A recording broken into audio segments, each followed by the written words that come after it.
오신 것을 환영합니다. 저는 미국 사는 여자 뮤지션입니다. 제가 엊그저께 가제가 노래하는 곳을 다 읽고 이 책과 함께 침잠해 버렸습니다. 책을 읽으면서 저에 대입해서 되게 공감대가 형성이 많이 되었던 책이었어요. 이유는 나중에 계속 설명을 드릴 거고요. 이 책은 일단 너무 좋고요.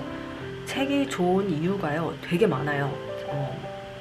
일단 청소년들이 읽으면서 자연을 사랑하는 법을 배울 수도 있고요.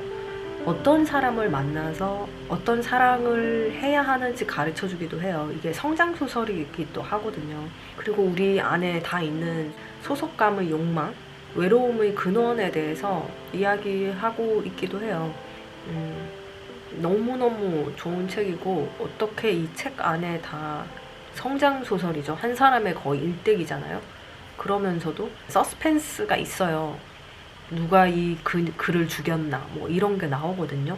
게다가 나중에는 앵무새 죽이기처럼 그 법정에서 이제 다툼하는 그런 장면이 꽤 길게 나오는데, 그 부분도 정말 흥미진진해요. 근데 또 네 번째는 결론은 또 어머 이거 뭐야? 결론에서 또 뒤통수를 확 한 대 치는 것 같은 그런 게 또 있거든요. 그것도 너무 대단하고, 아무튼 작가가 이 책이 이분의 첫 작품이거든요. 그런데 첫 소설치고 이렇게 잘 쓰여질 수 있나? 그러니까 타운이 있고 요 습지대에 이 어린 소녀가 사는 거잖아요. 타운 사람들은 습지대에 사는 이 가족, 이 아이를 자기네 구역이 아니니까 챙겨주지를 않아요. 그러니까 우리랑 다르다라고 생각을 하는 거예요.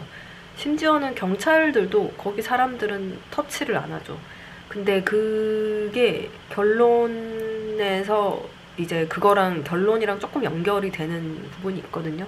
그런 부분도 너무 흥미로웠고, 책을 읽으면서 크게 4가지 스테이지를, 각각 다른 스테이지를 겪었습니다. 첫 번째는 아기가 6살밖에 안 됐어요. 4살, 6살 이렇거든요. 근데 혼자 막 솥에 물 부어가지고 죽 쑤어서 먹고, 혼자 보트 이렇게 운전해서 타운에 가서 장도 보고 오고, 신발도 안 신고 가요. 뭐 청소도 하고, 친구가 없으니까 항상 새들이랑 같이 놀고, 혼잣말을 막 하는 장면이 되게 많거든요. 조그만 애기가. 그걸 보면서 너무 불쌍한 거예요. 그래서 참 애기 너무 불쌍하다 이렇게 하면서 책을 처음에는 읽었고요. 사람들이 이 아이를 다 싫어해요. 심지어는 교회 목사님의 사모님이 자기 딸한테 이 아이 더러우니까 만지지 말라고 그러죠. 같은 또래의 딸한테는 아마 이 마르시 걸이 아무 색안경 끼지 않고 바라보면 같은 어린 소녀로 보였을 거예요. 그런데 그때 만약에 이 아줌마가 딸과 카야가 서로 친구가 되게 했으면 어땠을까? 타운 사람들이 좀 더 이 아이를 보듬어줬으면 어땠을까? 그런 생각도 좀 들었습니다. 두 번째 스테이지로 이제 넘어가는데요. 카야의 인생에 남자가 몇 명 있어요.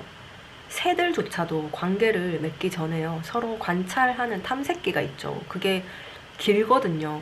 수컷 새가 암컷의 이목을 끌기 위해서 얼마나 많은 그 노력을 하고, 사랑의 노래를 불러주고 함께 춤을 추고 서로 이렇게 탐색을 하다가 정말 오랜 기간을 거쳐서 서로가 합의가 되면 그때 새들이 짝짓기를 하는데, 이 부분에서 카야가 나중에 이제 사춘기 접어들어서 남자를 알게 되고 사랑을 알게 되고 뭐 상처도 받고 이렇게 하면서 이야기는 점점 더 흥미로워집니다. 세 번째 스테이지는요, 뒤에 그녀의 인생이 쭉 나와요. 이게 스포가 될 수 있기 때문에 아무것도 말씀드리지는 않겠습니다만, 이런 인생을 살 사람이 살 수도 있겠다라는 생각을 했어요. 카야의 인생이 되게 특이하거든요. 네 번째는 이 책이 참 매력적이면서도 작가가 대단한 게 자연 생태학자 뭐 이런 분이시잖아요. 그런데 어떻게 이런 책에 또 서스펜스를 넣을 수 있는지. 법정에서의 장면들이 쭉 나오는데 모든 마을 사람들이 하나씩 그 위트니스로 나와요. 그들이 어떤 대답을 하고 어떤 생각을 하고 있는지 이제 쭉 보이죠. 참고로 말하면 결과는 뜻밖의 결론이었어요. 근데 저는 그 결론을 되게 좋아하는 이유가 욕심을 부리지 않았구나. 뭔가 놀라운 장면이 나와서 막 법정 씬을 들었다 놨다 할 줄 알았는데 그렇지는 않아요. 여기에 이분의 천재성이 있지 않나 싶어요. 이상하게 저는 결론이 마음에 드는 게 우리가 흔히 생각하는 그런 결론 있잖아요. 그 결론을 작가가 쓰지 않았어요. 근데 그렇기 때문에 어떤 게 생겼냐면 저는 내 주변에 내가 또 part of majority로서 어떤 사람을 내가 소외시키지는 않았을까? 내가 나도 모르게 말 한마디 차갑게 해서 어떤 사람을 상처를 주지는 않았을까? 나도 모르게 어떤 사람을 제외시키고 얘를 안 끼워주고 그러지는 않았을까? 내 주변 사람들을 좀 돌아봐야겠다는 생각도 좀 하게 된 그런 책이에요.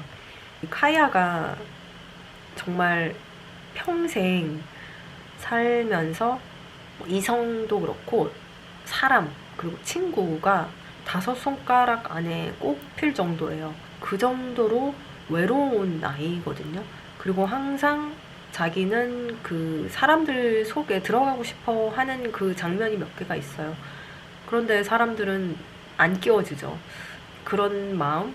거기서 오는 되게 쓸쓸함 같은 거를 보면서 나랑도 되게 비슷하구나. 카야랑 나랑 좀 뭔가 비슷하구나.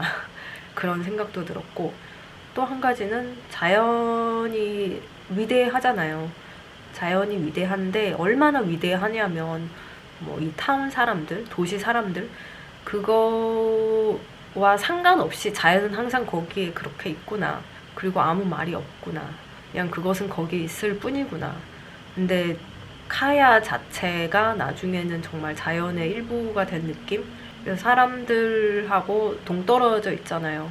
사회에 속하지 않아서 자연이 카야를 이렇게 쓰다듬어 주지 않았나. 그래서 뭔가 되게 묘하게 따뜻하면서도 뭔가 차갑기도 하고 아무튼 많은 걸 느끼게 한 책이었습니다. 책 읽으면서 같이 좀 가라앉는 듯한 느낌도 되게 많이 들었어요.